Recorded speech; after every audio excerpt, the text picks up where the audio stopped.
Hey there folks, this is Pop Culture, I'm Alex Pop, and I did say that I was going to save this video for when the filming for Jurassic World Dominion resumes, but I thought I might as well do it now. There are going to be hardly any movies to review for a while. And I felt like doing it now because my excitement was reignited when director Colin Trevorrow made a post on Instagram with the caption, "Working from home." In the photo, his computer screen has our first, presumably incomplete, screenshot from the movie. It's so great to know that Trevorrow is making the most of the time while production is on hiatus. I just wonder what he's doing with that footage. I suppose he's just decided to do some of the editing himself, even though the credited film editor is Mark Sanger, who, as a side note, is a great man for the job. He was the editor for Gravity. I'll get into analyzing that screenshot later in the video, but the main thing I want to discuss is the characters and what their place in the story of Dominion will be. Because while the dinosaurs are the things that I remember most about Jurassic Park, it's also about the people in the saga. And because Jurassic World Dominion is going to see the return of Sam Neill, Laura Dern, and Jeff Goldblum all in their respective roles, it has me speculating more than ever before. You might say that speculating too much will just set myself up for disappointment, but I am prepared for the movie to not go everywhere that I imagine it will. And anyway, I can't help but speculate. I'm practically waiting at the front of the line to see the movie now. So the cast members that were already a given after Fallen Kingdom were Chris Pratt and Bryce Dallas Howard, and I'm really looking forward to seeing their characters' relationship evolve beyond the usual love-hate banter, which I expect it will. It's going to be most interesting to see where Claire will be as a character, because in Jurassic World, she saw the dinosaurs as nothing more than assets. She didn't acknowledge them as living things. But after what she goes through in that movie, she's the opposite in Fallen Kingdom. She's a dinosaur conservationist. But then, after what she goes through in that movie, feeling at least partially responsible for what the world is becoming, it only makes sense that she would be caught up somewhere in the middle. We know that the Dinosaur Protection Group, the organization she founded, is going to be in the movie, because of the description of a currently unnamed character, which I'll get to later. I see two possibilities here. Either the Dinosaur Protection Group becomes an animal rights extremist group, even now only having the dinosaurs in mind and not human safety at all, meaning that Claire would distance herself from it. Or the DPG gets a technological upgrade and evolves into sort of an animal control force, where they can focus on the dinosaurs' well-being while also having the means to take down a dinosaur whenever necessary, so Claire is still with them. And one thing that I think will bear a lot of significance to the title is what the resolution with Owen and Blue will be. We saw how Owen had Dominion at the end of Jurassic World when he gives that stern headshake at Blue for getting out of line when she took the Indominus Rex as her alpha. However, at the end of Fallen Kingdom, Blue takes control of herself, deciding to no longer be bound to cages or barriers, so she leaves Owen to live free. And which species, man or dinosaurs, establishes dominion over the other by the end, I believe, will be illustrated on a character level with Owen and Blue. Which of them will have control this time? Or is there a balance point to be found? Moving on to what everyone is hyped for, Grant, Sattler, and Malcolm will be back and all together on screen for the first time since the very first movie. And Sam Neill has been going more prepared than he was for his last movie in the series, which was Jurassic Park 3 20 years ago. Before the announcement, I was pretty sure they were going to be in it to some extent, but I set my expectations low to the possibility of them appearing just in a cameo, or perhaps for the last third of the movie, a similar role to Arnold's in Terminator Dark Fate. But no, when Colin Trevorrow and Laura Dern made the announcement at a Collider screening of Jurassic World, Trevorrow said they will have major roles. So you were the first to hear this, that Sam Neill and Jeff Goldblum and Laura Dern are returning in major roles in Jurassic World 3. One could speculate that they're only bringing in the legacy characters because of the less than stellar reception that Fallen Kingdom received, but the thing is, many reviewers who didn't like Fallen Kingdom said that they were still excited for what the movie built up at the end. So it's not like a post-Last Jedi case where the studio has half a fan base to win back.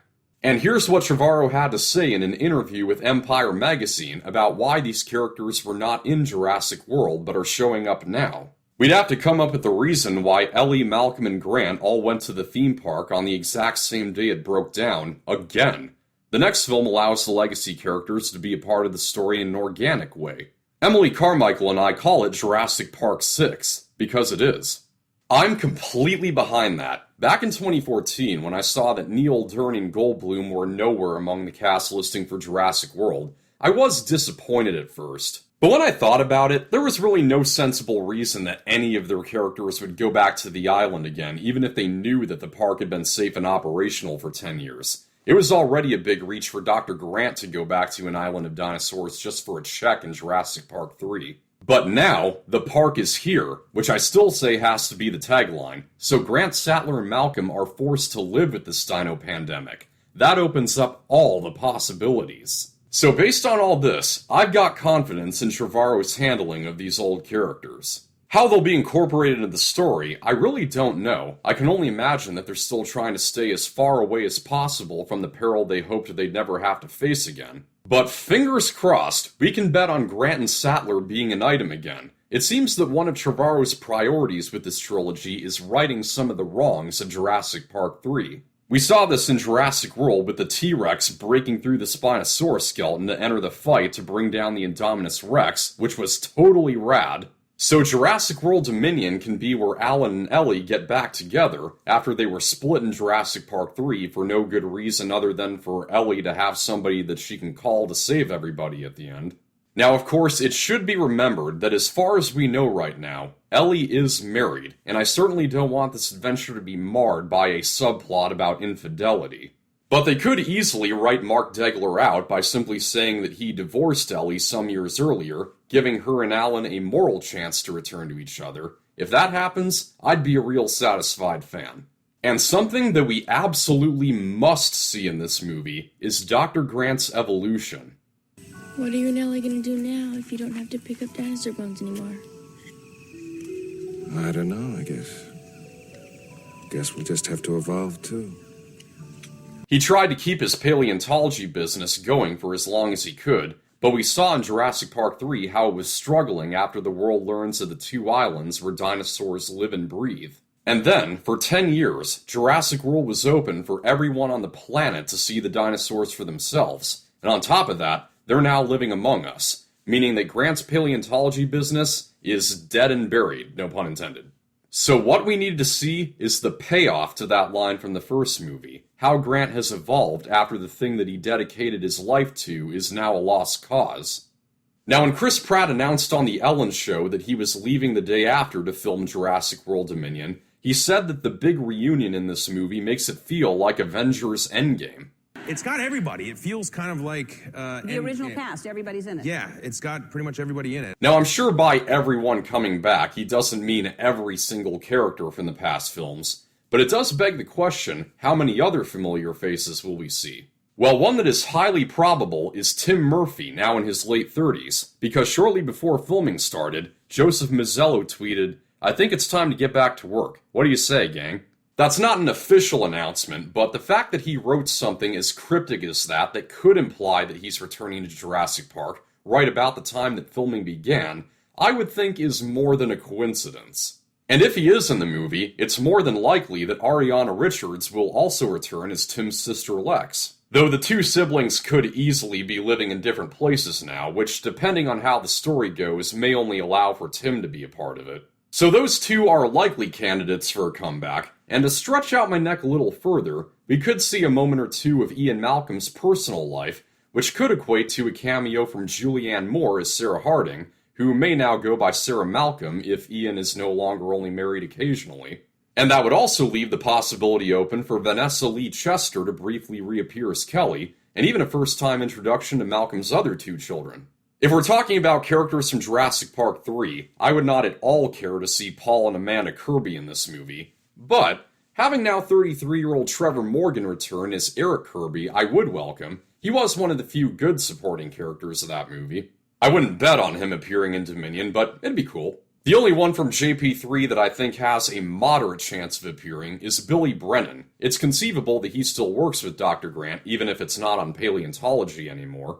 I think it was a poor decision for him to come back alive at the end of JP3 after he seemingly died, but if he was to have a substantial role in JP6, that could be another way of fixing some of the problems of JP3. I'd think, alright, I'm kinda glad he came back at the end of that movie now. But I'm doubtful that will happen. He could be in the movie, but probably not for very long.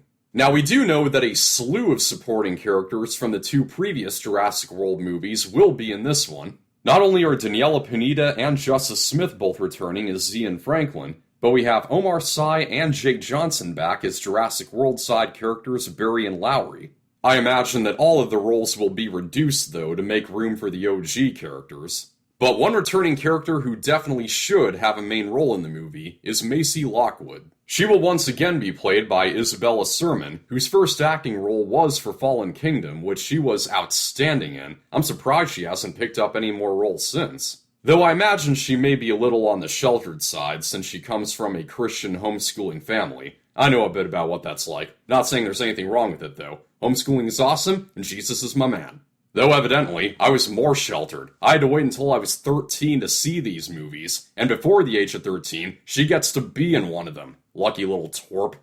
Anyway, so the thing that I'm afraid could keep Macy from being a prominent character in the next movie is because of the absolutely harsh reputation that the character has gotten because of the scene at the end of Fallen Kingdom where she releases the dinosaurs onto the mainland.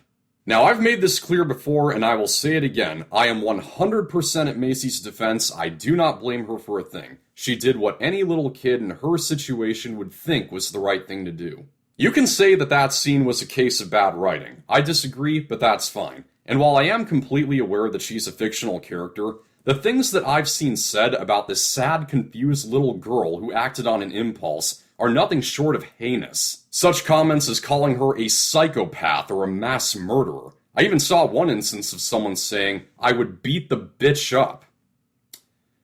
Well, I can only hope they never have children. I really hope that the writers haven't caved in to the irrational hate the character has gotten, because Macy is very important for Jurassic World Dominion. The reveal of her being a human clone added a whole new layer to Jurassic Park, and while I have nothing against her for what she did, it still can't be denied that she did make a risky and treacherous move, even if it was impulsive. These aren't the kinds of things that the next movie can just forget about. It needs to be about how well that move has stayed with her. Will she still feel that deep connection to the dinosaurs? Will she feel nothing but regret? A little bit of both? And if so, how will she make peace with herself? It's for these reasons that the character cannot be sidelined. Now, a low-quality photo has surfaced of Isabella Sermon on the Canada set in the winter cold. I don't know who took it, but that's actually all that we've gotten in the way of photos of any of the cast members on set. And this takes us to that obscure screenshot that Trevorrow shared with us. You compare it with the photo of Izzy on the Canada set, you can see that the person with the bicycle is Macy. And considering all the dust in that image, I'm thinking there's going to be a dinosaur inserted into the frame. Trevorrow has said that the movie won't feature any dinosaurs attacking cities, and I really appreciate that realistic approach, but it's not crazy to think that a dinosaur could wander into a small town that's surrounded by forests the same way that a deer might. But if that's the case, are Claire and Owen okay with a 12-year-old riding her bike into town where there are dinosaurs roaming the area? Though maybe she's going without them knowing. So the fact that she's outdoors and apparently alone for part of the movie does make it seem that she's going to be more than just somebody for Claire and Owen to come home to at the end. What I envision will happen early in the movie is that it will be established that Claire and Owen petitioned the court to become Macy's legal guardians, and after the hearing, information leaked that Macy is a clone and that she was the one who let the dinosaurs loose in Northern California. So we might see her get bullied in school, and here, the writers could take some inspiration from the Toxicators, have Macy's classmates call her a psychopath or mass murderer. And so at home, she finds therapy in the company of a pet dinosaur, which at first I imagined to be a Microceratus. However, Trevorrow has been keeping us up to date on the construction of a baby Nasutoceratops animatronic. The fact that he's been showing us this mechanical puppet in its different stages of assembly leads me to believe that it will be a central dinosaur character, potentially Macy's pet. And maybe as a small homage to the novel, she could name him Ralph. If she was to keep the little dinosaur hidden from Claire and Owen, that would make for some very welcome E.T. callbacks, which there had been a few of in Fallen Kingdom, like Macy spending most of the movie in a red hoodie. And the introduction to the Indoraptor is sort of a dark echo of E.T. As E.T. reached out to heal Elliot's cut, the Indoraptor reaches out in a similar way from behind Macy, trying to harm her. As for how she'll further the story, I'll get to in a bit. But one more character who we know for sure is returning is Dr. Henry Wu, who needless to say survived whatever injection Franklin gave him in Fallen Kingdom. Although B.D. Wong has been listed on the movie's IMDb page for some time now, it was only in February that there was any official word that he was going to be in it, when he told Entertainment Weekly about how proud Trevorrow is of where he's taken the character of Dr. Wu. He kind of rescued this character from obscurity from the original Jurassic Park movie. Then years later, Colin came back and said, well, who's not dead, and went through the roster of characters. There was only one person they could really not even resurrect him, they just pulled him back from obscurity because he had not been attended to properly as far as I'm concerned. And he has now taken a turn into a whole other world in the franchise and become a more complex and more interesting individual. So where he goes in the third movie cannot be said by me right now, but Colin's very proud of it, and rightly so.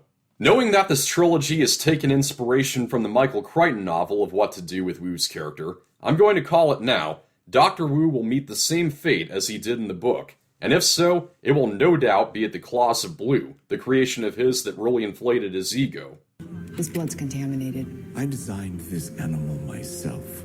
It's pure. As far as new blood in the series goes, we currently have 4 brand new faces. The 2 most recent additions are Scott Hayes, an actor who is in Venom and Only the Brave, and Deecheen Lackman, who is prominently a TV star. She was in Agents of S.H.I.E.L.D. Everything else on her IMDb page I'm unfamiliar with. I don't watch a lot of TV, I'm more of a movie guy. If I had to guess, I'd say that Lackman is going to be an antagonist. Not that she's unattractive, but there's something about her appearance that makes me think she'd be typecast as a villain. And the other 2 that were announced back in October are DeWanda Wise from Netflix's She's Gotta Have It, and Mamadou Athie, who is in the recent monster flick Underwater. The roles of all 4 are currently unknown, but there are 2 new characters, one man and one woman, that are described by JurassicWorld3.net. The female character is a currently unnamed paleo-veterinarian for the Dinosaur Protection Group like Zia Rodriguez, and the male character is a dinosaur hunter by the name of Zane Maxon. Both of these could be taken by actors who are not announced yet, but I would guess and say that DeWanda Wise will play the paleo-vet, and Scott Hayes will play Zane Maxon. Now, if Zane Maxon is just some guy who hunts dinosaurs for sport, I don't see what relevance he would have to the story. He probably works for the antagonist organization that Trevorrow seems to have been teasing us with for some time. And I'm extremely hopeful that that organization will be the corporate rival of InGen that Dennis Nedry tried to steal embryos for all those years back. While the name of the corporation was never mentioned in the first Jurassic Park movie, we know from the novels that it's called Biosin. And if Biosin is the antagonist, it would be such a great way to bring the entire series full circle. And I'm theorizing a connection between that and a photo that Bryce Dallas Howard posted of herself with, quote, Claire's hair part 3. We don't know what the context is that Claire takes on that appearance with the new layers and the glasses, but it makes me think that she'll be going undercover to a place like a Biosin facility? And knowing that Biosin is a company known for getting their ideas from outside sources, it wouldn't be surprising if they try to kidnap Macy to take advantage of her being a human clone. Biosin's presence in the movie could very well mean also that Jurassic World Dominion will see the return of Lewis Dodgson, the head of research at Biosin who instructed Nedry on transporting the embryos. If Dodgson shows up unexpectedly in one of the trailers, I know exactly what I'll be shouting, and I'm sure you all can figure out what that'll be. Let's just say, everybody cares, right? However, this would mean a recasting because the original actor, Cameron Thor, is now a registered sex offender. He got out of prison 2 years early, but no film production is going to hire him now, especially not one that has a 13-year-old girl in the cast. However, I think a look-alike actor is probably not hard to find. Heck, it would be even easier to find someone who passes for a 60-year-old Lewis Dodgson, because we haven't seen the character without sunglasses on. I'll finish this up with one big prediction I have to make. It's based on the possibility of Biosin's inclusion, and the fact that one of the next shooting locations is the island of Oahu, which has stood in for Isla Nublar ever since the first Jurassic Park. And knowing that at this point in the saga, Nublar is a barren wasteland, I think that the filming on Oahu will be for the opening scene of the movie, a flashback to 1993. A few weeks after the events of the first Jurassic Park, Biosin workers will arrive on the island, come across the Jeep with Nedry's carcass inside, and with a metal detector, they'll retrieve the Barbasol can.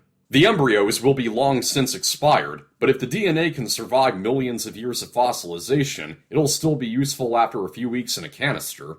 In fact, the attention being drawn to the can being buried in mud was meant to be the setup for the sequel, But then Michael Crichton wrote the next book, which had nothing to do with the can.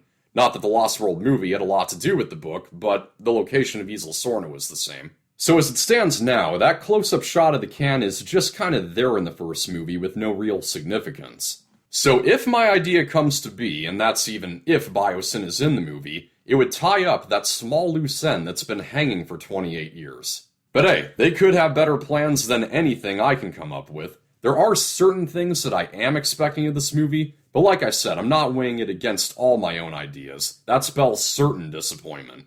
I look very much forward to seeing the production start up again. It looks like it still may be a little while yet, but it's awesome to know that Colin Trevorrow is still shooting for that June 11, 2021 release. So what are your thoughts? Any ideas of your own? And which character stories do you most look forward to being completed? Whatever it be, let me know in the comments. That's a wrap. Thank you for watching. I hope you enjoyed this video. Like and share, subscribe for more. This is Pop Culture. I'm Alex Pop, and I can't wait for Jurassic World Dominion.